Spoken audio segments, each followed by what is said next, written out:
الحمد لله والصلاة والسلام على سيدنا محمد وعلى آله وأصحابه أجمعين. أما بعد فأعوذ بالله من الشيطان الرجيم. بسم الله الرحمن الرحيم.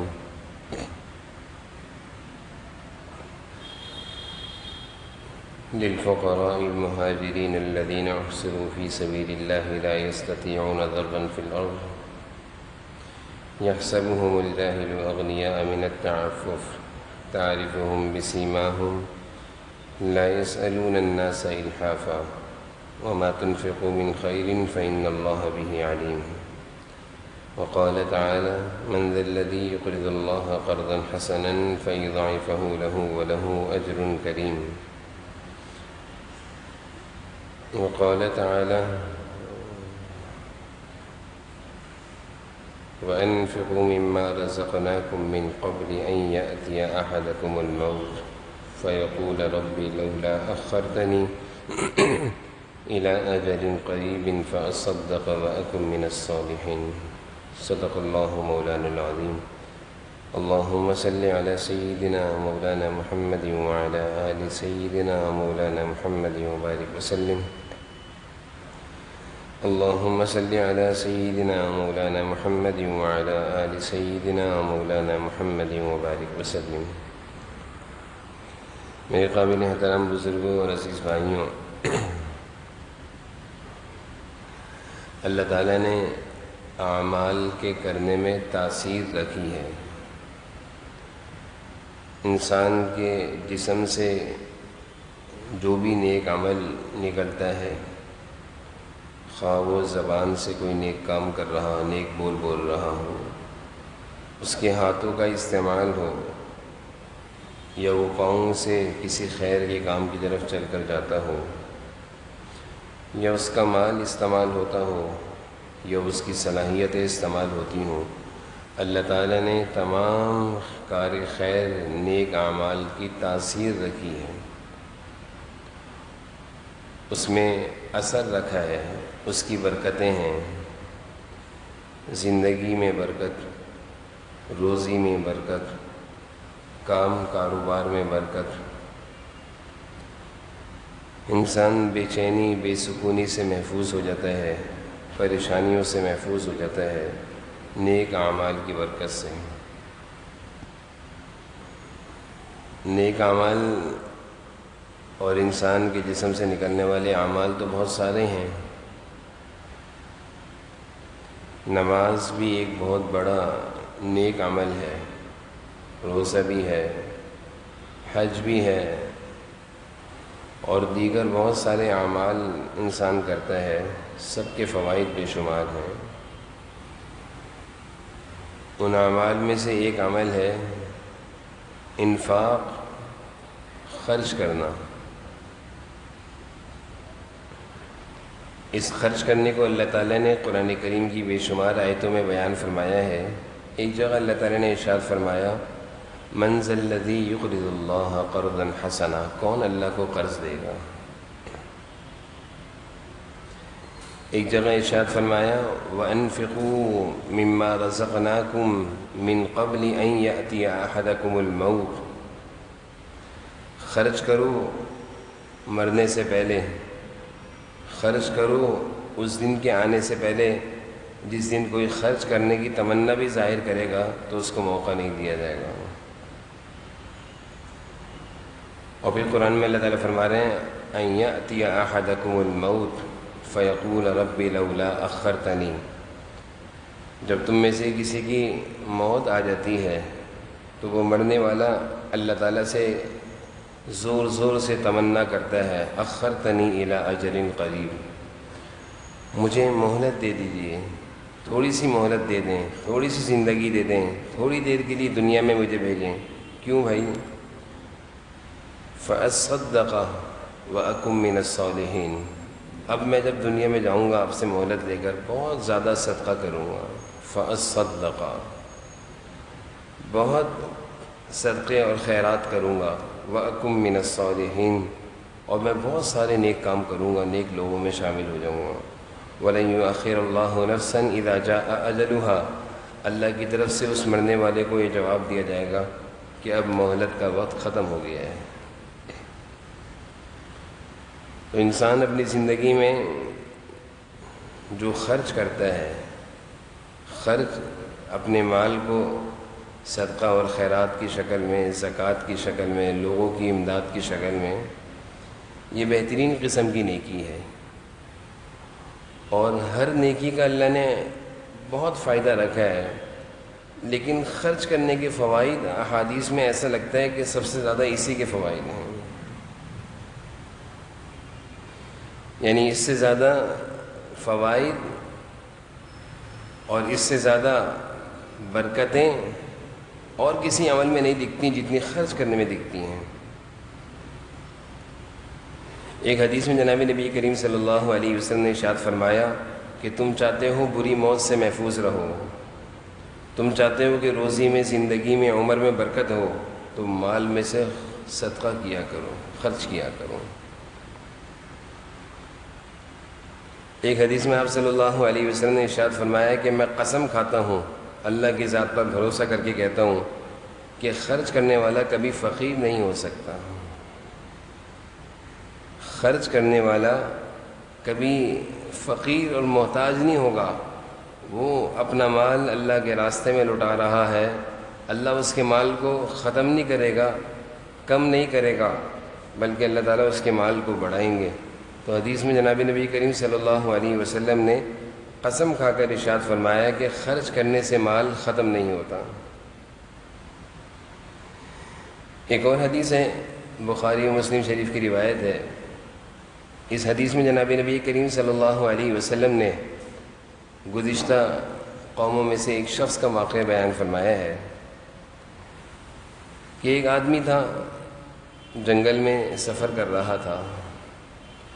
دوران سفر فسمع صوتا فی صحابہ، بادلوں میں سے اس نے ایک آواز سنی، بادلوں میں سے اس نے ایک آواز سنی کہ کوئی بادل سے کوئی مخاطب ہو کر کہہ رہا ہے، بادل کو کوئی کہہ رہا ہے اسق حدیقہ فلان، کہ فلاں آدمی کے باغ کو جا کر سیراب کرو، پانی پہنچاؤ۔ فلاں آدمی ہے، اس کا باغ ہے، اس کو پانی پہنچاؤ۔ یہ آدمی جو جنگل میں سفر کر رہا تھا، بادلوں سے اس نے یہ آواز سنی، دیکھتا رہ گیا بادل کی طرف، اور پھر اس نے دیکھا کہ ایک بادل چلنا شروع ہو گیا تیز تیز، اور ایک بنجر زمین، خشک زمین اور سخت زمین پر گیا، اس کے اوپر جا کر خوب برسا، اور وہاں پانی جمع ہو گیا۔ یہ شخص کہتا ہے پھر میں نے دیکھا کہ میں اس پانی، پہلے میں بادل کے ساتھ ساتھ چلتا رہا، پھر جہاں وہ پانی برسا میں وہاں دیکھتا رہا، پھر وہ پانی نالیوں سے ہوتا ہوا، جیسے کہ باغات میں نالیاں چھوٹی چھوٹی بنی ہوتی ہیں پانی کی سیرابی کے لیے، باغ تک پانی پہنچانے کے لیے، کہہ رہے ہیں وہ پانی نالیوں سے ہوتا ہوا جا رہا ہے تیز تیز، ایک طرف رخ ہے، میں بھی اس پانی کے پیچھے پیچھے تیز تیز ہو گیا۔ کہا کہ میں آگے دیکھا کہ فَإِذَا رَجُلٌ قَائِمٌ فِي حَدِيقَتِهِ يُحَوِّرُ الْمَاءَ بِمِسْحَاتِهِ، کہ ایک آدمی اپنے باغ کے باہر کھڑا ہوا ہے اور پانی آ رہا ہے، وہ اس پانی کو اپنے باغ کی طرف اندر بھیج رہا ہے۔ اب پانی کا رخ سارا اس کے باغ میں داخل ہو گیا، اور باغ میں جتنے پانی کی ضرورت تھی وہ پانی پورے باغ میں گھومتا رہا اور اس کی فصل کو سیراب کر دیا۔ اب یہ شخص جس کے سامنے بادلوں میں سے آواز آئی تھی، اس نے اس باغ والے سے کہا فقال له یا عبد اللہ ما اسمک، اے اللہ کے بندے تیرا کیا نام ہے؟ اس نے کہا، اپنا نام بتایا، تو یہ وہی نام تھا جو اس نے بادلوں سے سنا تھا۔ تو اس نے باغ والے نے اس سے پوچھا بھائی تم میرا نام کیوں پوچھ رہے ہو، اور تمہیں ایسی کیا ضرورت محسوس آئی میرا نام پوچھنے کی؟ تو اس نے پورا واقعہ بیان کیا، کہا کہ میں جنگل میں سفر کر رہا تھا، ایک بادل میں سے مجھے آواز آئی کہ بادل کو کوئی مخاطب کر کے کہہ رہا ہے کہ فلاں آدمی تمہارا نام لیا جو تم نام بتا رہے ہو، اس کے باغ میں جا کر پانی پہنچاؤ۔ پھر بادل چلنا شروع ہوئے، ایک جگہ آ کر برسے خشک زمین پر، تمہاری زمین پر برستے تو تمہاری زمین، تمہاری فصل کو نقصان پہنچتا۔ اور پھر وہاں سے پانی چلا تمہارے باغ تک پہنچا، تو میں یہ سارا منظر دیکھ کر حیران ہو گیا، تو تم ایسا کون سا عمل کرتے ہو کہ جس عمل کی برکت سے اللہ تعالیٰ نے بادلوں کا نظام بھی تمہارے ساتھ چلا دیا؟ انسان جب کوئی نیک عمل کرتا ہے اور اس کی زندگی میں کوئی نیک عمل اللہ کے لیے ہو تو نظام دنیا اللہ تعالیٰ اس کے ساتھ چلا دیتے ہیں، اس کی ضروریات کو پورا کرنے کے لیے اللہ تعالیٰ نے براہ راست بادلوں کو حکم دے رہے ہیں۔ تو یہ باغ والے شخص نے کہا کہ جب تم نے مجھ سے پوچھ ہی لیا کہ میرا ایسا کون سا عمل ہے کہ جس کی برکت سے میرے ساتھ ایسا معاملہ اور ایسی اللہ کی مدد، اس نے کہا کہ بھئی دیکھو، میں یہ باغ تم دیکھ رہے ہو، اس میں فصل لگاتا ہوں، جب یہ فصل تیار ہو جاتی ہے تو میں اس کی کٹائی کرنے کے بعد اس کے 3 حصے کرتا ہوں۔ سب سے پہلا کام میرا یہ ہوتا ہے کہ اپنی آمدنی اور ساری فصل کا ایک حصہ میں اللہ کے راستے میں صدقہ کرتا ہوں، یہ میرا معمول ہے کہ ایک حصہ اللہ کے راستے میں صدقہ کرتا ہوں، ایک حصہ اپنے گھر اور خاندان والوں کے لیے لے جاتا ہوں، اور ایک حصہ میں باغ میں دوبارہ لگا دیتا ہوں تاکہ نئی فصل تیار ہو جائے۔ آمدنی کا ایک حصہ دوبارہ کام اور کاروبار میں لگا دیتا ہوں۔ میرا ہمیشہ کا یہ معمول ہے، اور اللہ تعالیٰ کی مدد کا بھی یہ ہمیشہ میرے ساتھ معاملہ ہے کہ دائیں بائیں کے باغ پانی کے لیے ترس رہے ہوتے ہیں لوگ کہ پانی نہیں آ رہا، اللہ تعالیٰ میرے باغ کو پتہ نہیں مختلف ذرائع سے اس طرح سیراب کر دیتے ہیں۔ تو اس حدیث کو آپ صلی اللہ علیہ وسلم نے صحابہ کے سامنے بیان فرمایا اور اس سے اس بات کو سمجھایا کہ اللہ کی مدد انسان کے ساتھ اعمال کے ذریعے سے جڑتی ہے، اور اللہ کی مدد کو لینے والا بہترین عمل وہ صدقہ ہے، بہترین عمل وہ صدقہ ہے کہ جب انسان اللہ کے لیے، اللہ کے راستے میں، اللہ کے بندوں پر خرچ کرتا ہے تو اللہ تعالیٰ اس کو بے سہارا نہیں چھوڑتے مشکل وقت میں۔ حضرت عائشہ رضی اللہ عنہا ایک دفعہ روزے سیدھی بیٹھی ہوئی تھی اپنے گھر میں، باہر ایک فقیر دروازے پر آیا، دستک دی کہ بھوکا ہوں، روٹی چاہیے۔ حضرت عائشہ نے اپنی باندی سے پوچھا کہ کیا ہے گھر میں؟ کہا کہ ایک روٹی ہے، وہ بھی آپ کی افطاری کے لیے، یعنی ایک روٹی کے علاوہ اور کچھ نہیں ہے جس سے آپ افطار کر سکیں گی۔ حضرت عائشہ نے کہا اس کو دے دو، یہ روٹی اس بھوکے کو دے دو۔ تو وہ باندی کہنے لگی افطار کس سے کریں گی، کیوں دے رہی ہیں، افطار کے وقت پریشان ہوں گی۔ کہا میں تم سے کہتی ہوں دے دو اس کو۔ حضرت عائشہ نے وہ روٹی اس مانگنے والے فقیر کو دے دی۔ تھوڑی دیر بعد کچھ وقت گزرا، افطار سے پہلے دروازہ بجا اور کوئی پڑوس سے آیا، حضرت عائشہ کی خدمت میں بکری لے کر آیا، بکری کا گوشت لے کر آیا۔ حضرت عائشہ اپنی باندی سے مخاطب ہو کر کہنے لگی بھائی یہ گوشت بہتر ہے یا وہ روٹی بہتر تھی؟ وہ ایک روٹی تھی، یہ بکری کا گوشت اللہ تعالیٰ نے اس ایک روٹی کو صدقہ کرنے کی برکت سے دیکھو پوری بکری اللہ نے دے دی۔ تو صدقے کی برکتیں احادیث میں اتنی ساری ہیں، خرچ کرنے کی برکتیں احادیث میں اتنی ساری ہیں کہ ایسا لگتا ہے کہ صدقے سے زیادہ کسی اور عمل کی برکت نہیں۔ بیماریوں سے محفوظ، آفتوں سے محفوظ، مصیبتوں سے محفوظ، بری موت سے محفوظ، فقر و فاقے سے محفوظ، تنگ دستی سے محفوظ، دشمنوں کے شر سے محفوظ، اللہ کے غضب سے محفوظ۔ الصدقۃ تطفئ البلاء، بلاؤں کو بھی ٹالتا ہے، اللہ کے غضب کو بھی ٹھنڈا کرتا ہے۔ اور انسان کی زندگی میں مصیبتیں، بیماریاں، پریشانیاں اگر کوئی آ رہی ہوں تو اگر کوئی چیز بیماریاں، پریشانیاں، مصیبتوں کو ٹال سکتی ہے تو وہ دعا ہے یا صدقہ ہے۔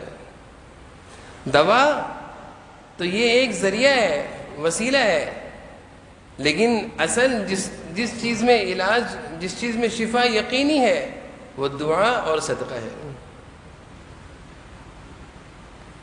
حضرت عبداللہ بن مبارک مشہور محدث ہیں، امام بخاری رحمہ اللہ کے استاذ ہیں۔ ایک دفعہ بیٹھے، ایک شخص آئے، کہا کہ 7 سال ہو گئے، چہرے پر زخم ہے، گھٹنے پہ زخم ہے، گھٹنے کا زخم 7 سال سارے علاج کر لی، ٹھیک نہیں ہوتا۔ حضرت عبداللہ بن مبارک نے کہا ایک کام کرو، جس علاقے میں نا پانی کی ضرورت ہو، پانی کی قلت ہو، اور وہاں کے لوگ صاف اور میٹھے پانی کو ترس رہے ہوں، وہاں ایک کنواں کھدوا دو،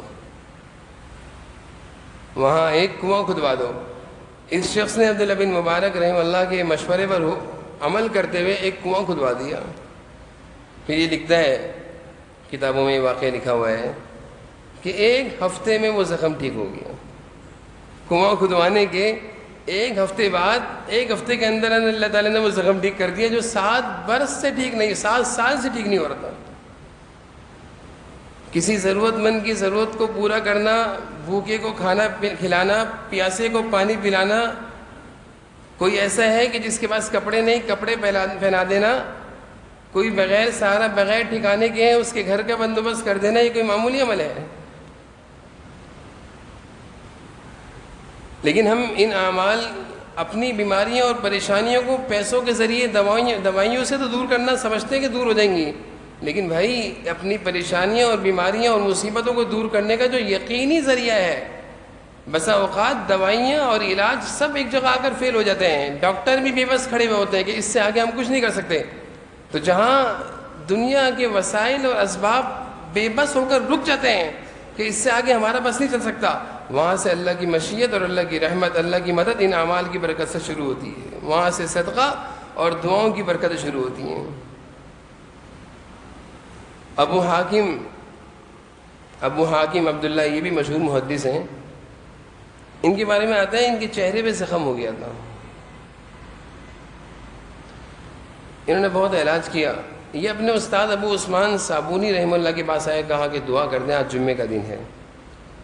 ابو عثمان صابونی رحمہ اللہ کی مجلس میں خواتین بھی آیا کرتی تھیں، تو انہوں نے جمعے کے دن ابو حاکم عبداللہ کے لیے بہت دعائیں کریں کہ اللہ ایک تیرا نیک بندہ ہے، محدث بھی ہے، چہرے کا زخم ٹھیک نہیں ہوتا، پریشان بھی ہے، ٹھیک کر دیں۔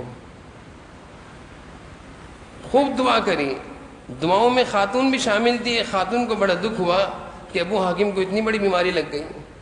یہ خاتون گھر گئیں اور خوب رو رو کر دعا کرتی رہیں، دعا کرتے کرتے یہ خاتون سو گئیں۔ اگلے جمعے یہ ابو عبداللہ صابونی کی مجلس میں آئیں اور کہا کہ ابو عبداللہ صابونی، ابو حاکم کدھر ہیں؟ تو کہا کہ وہ بیٹھے ہیں مجلس میں۔ کہا حضور اکرم صلی اللہ علیہ وسلم کا ایک پیغام لے کر آئی ہوں، گزشتہ جمعے جب آپ نے دعا کری تھی تو مجھے بڑا افسوس ہوا تھا، میں گھر جا کر دعا کرتے کرتے روتے روتے سو گئی کہ اللہ اس کو ٹھیک کر دے، تیرا نیک بندہ ہے۔ خواب میں جناب نبی کریم صلی اللہ علیہ وسلم تشریف لائے اور کہا کہ خاتون ابو حاکم عبداللہ کو میرا یہ پیغام پہنچاؤ کہ جہاں پانی کی ضرورت ہو، پیاسے لوگ ہوں، ان کے پانی کا بندوبست کر دو۔ ابو حاکم نے یہ سنتے ہی حضور صلی اللہ علیہ وسلم کا پیغام اپنے گھر کے دروازے پر ٹھنڈے پانی کی سبیل لگا دی۔ وہ زخم جو سالوں سے ٹھیک نہیں ہو رہا تھا، چہرے کا وہ زخم جس پر سارے ڈاکٹر اور علاج فیل تھا، کوئی دوائی اثر نہیں کر رہی تھی، کہتے ہیں کہ چند دنوں میں اس پانی کی سبیل لگانے سے وہ زخم ٹھیک ہو گیا۔ ایک صحابی کہنے لگے اللہ کے رسول والدہ کا انتقال ہو گیا، کوئی نیک عمل بتا دیں۔ آپ نے کہا کہ پانی کا کنواں کھدوا دو۔ صدقات جاریہ میں سے بہترین عمل ہے کہ پانی کا کنواں کھدواؤ، لوگوں کی پیاس بجھے گی، تمہاری والدہ کو اس سے بڑا فائدہ پہنچے گا۔ تو صدقات کی برکات بہت ہیں۔ اس موقع پر یہ چند باتیں عرض کرنے کا مقصد یہ ہے کہ ہمارے پسماندہ علاقے جو بارش اور سیلاب زدہ ہیں، کچھ علاقے ایسے ہیں کہ بلوچستان میں کچھ ساتھیوں سے رابطہ ہوا کہ ہم بوند پانی کو ترس رہے ہیں۔ شمسی یعنی بجلی، سورج کی بجلی سے وہاں کی موٹریں چلتی ہیں، کہ جب سے سیلاب آیا سارا نظام دھرم برم، مشینیں وغیرہ سب بجلی ختم، بوند پانی کو ترس رہے ہیں۔ تو بہت سارے ایسے علاقے ہیں جو اس وقت مشکل میں ہیں، پیاس کو ترس رہے ہیں۔ وہ کہتے ہیں کھانا تو بعد میں، پہلے پانی پلا دو، کپڑے بعد میں پہنانا، برتن بعد میں لانا۔ ہمارے لیے کراچی سے بہت سارے لوگ کپڑے اور برتن جمع کر کے لے جا رہے ہیں۔ اچھا ہے، کسی ضرورت مند کی ضرورت کسی بھی صورت میں پوری کرنے کی کوشش کرنا ہے، بڑی اچھی بات ہے، لیکن وہ کہتے ہیں کہ بھائی کپڑے اور برتن تو بعد میں پہنچا دینا، پہلے پانی پلا دو، صاف پانی۔ تو اس موقع پر ایک بڑی ہمارے ملک میں انسانیت، دکھی انسانیت جو ایک صاف پانی کو ترس رہی ہے، تو ہم پر ذمہ داری بنتی ہے۔ اللہ تعالیٰ نے ہم لوگوں کو، اہل کراچی کو ہر لحاظ سے اچھا کیا ہے، اچھا کرا ہے ہمارے ساتھ۔ بلکہ ایک صاحب مجھ سے کہنے لگے کہ کراچی میں بھی بڑی بارش ہو رہی تھی، لیکن جب کراچی کے لوگوں نے پسماندہ سیلاب زدہ علاقوں کا رخ کیا صدقہ اور خیرات کی شکل میں، تو اللہ تعالیٰ نے یہاں سے بارشوں کو ڈال دیا۔ یہاں پہ تھوڑی سی بارش بھی کتنے نقصان دہ ہوتی ہے۔ تو یہ اللہ کا وعدہ ہے کہ انسان جب صدقے دل سے اللہ کے بندوں کی خدمت کرتا ہے، اللہ تعالیٰ نے حدیث قدسی ہے، حضور جناب نبی کریم صلی اللہ علیہ وسلم کا ارشاد ہے، اللہ تعالیٰ فرمائیں گے جب تو کسی پیاسے کو پانی پلائے گا تو گویا تو نے مجھے پانی پلایا، جب تو کسی بھوکے کو کھانا کھلائے گا تو گویا تو نے مجھے کھانا کھلایا۔ تو اتنی ساری فضیلتیں اور احادیث میں اتنی ساری برکات ہمارے سامنے ہیں۔ کوشش کریں اپنے ذریعے سے، اپنے ساتھیوں کے ذریعے سے جس قدر اس موقع پر مشکل وقت میں ان لوگوں کا ہم ساتھ کسی بھی صورت میں کر سکتے ہیں ساتھ دیں، تعاون کریں۔ یہ بہت مشکل وقت ان کے لیے ہے، لیکن ہمارے لیے بڑا اچھا وقت ہے نیکیوں کے کمانے کا، اور اپنے مال کو خرچ کرنے کا یہ بہترین موقع ہے۔ خدا را مال جمع کرنے سے ہم بیماریاں نہیں ٹلیں گی، مال خرچ کرنے سے بیماریاں ٹلیں گی۔ مصیبتوں سے، پریشانیوں سے محفوظ ہونے کے لیے مال اکاؤنٹس میں جمع رکھنا کہ مصیبت آئے گی تو خرچ کروں گا، مصیبت آ جائے گی، اس مال کو خرچ کر دینا کہ اللہ مصیبتوں سے بچا لے، محفوظ ہو جائیں گے۔ اللہ تعالی ہم سب کو اس موقع پر دکھی انسانیت کے لیے خوب کار خیر کرنے کی توفیق نصیب فرمائے۔ وآخر دعوانا الحمدللہ۔